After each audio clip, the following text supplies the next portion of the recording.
Good evening and welcome back. We have reached the second day of I was gonna say August, but that's in 2 months. Well, mind you, that is it's too much to my birthday. So, okay. So, thoughts zero. I had zero thoughts. Actually, that's probably a lie because I got a clue to deal with. So let's deal with that first. Also, it's very strange. It's between playing the 60 ice hockey at the 68 Olympics games and national teams. It's strange not having any games today. So it does feel weird. Yes, it does feel weird. It's like get used to something and it's like, oh, we're done.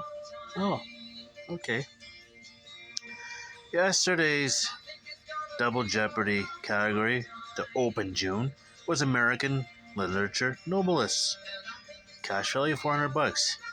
Answer: His Green Hills of Africa is an account of big game hunting in Tanganyika in the 30s. Tanganyika. Tanganyika. Question: Who is Ernest Hemingway? That's a mouthful and a half. Today's Double Jeopardy category is also American Literature Nobelists. This one is for $1,200. Answer: The Times They Are Changing from his 1964 album of the same name. Became an instant anthem. I think it's Bob Dylan. I really think it's Bob Dylan. That's my guess. If anybody else has a guess, throw it in the comments. We'll find out tomorrow whether it's right or not. Let's see. Yeah, Stanley Cup Finals start tomorrow. Yesterday the Memorial Cup tiebreaker happened. Peterborough beat Kamloops in overtime. The hosts are out. You got this WHL champion Seattle, OHL champion Peterborough, as I mentioned. Peterborough Petes, the Seattle Thunderbirds, and the Quebec champion, the Quebec Remparts. I think that was Guy Lafleur's team at one point.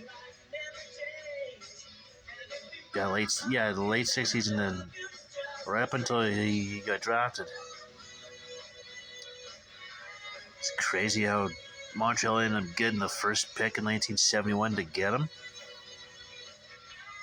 Swindled Charles O'Finley, the owner of the California Seals.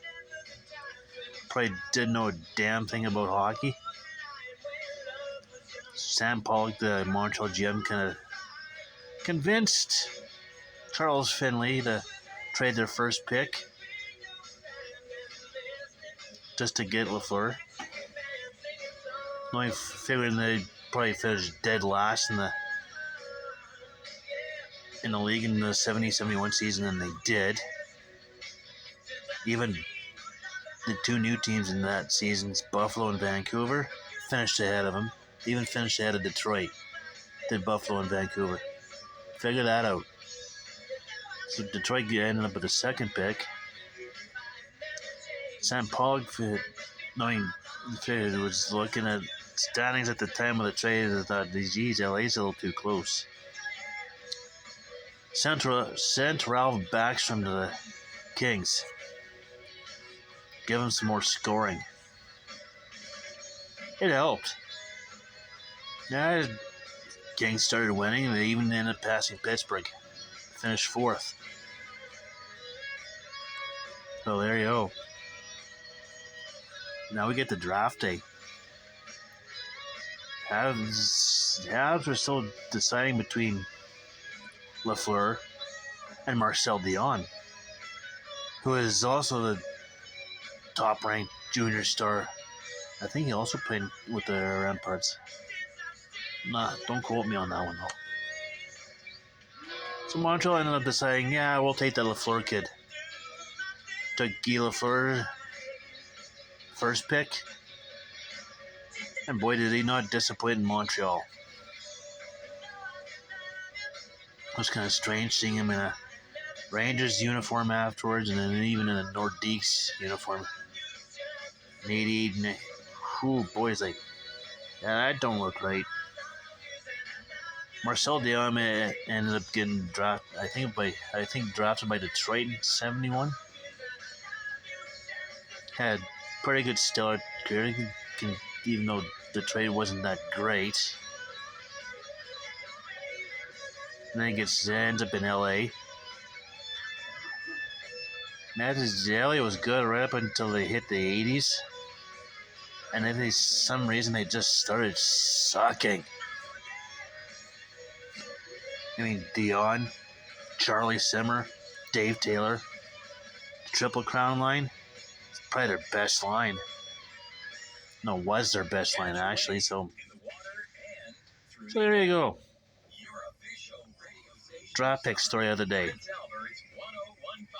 I don't know if the hockey guy has a. I don't know if the hockey guy has a video on that particular draft. I have to go look it up if he does actually have it. Trust me, watch it. If he does have it. In the meantime, and in between time, I think I've talked enough. Stay tuned for the next video.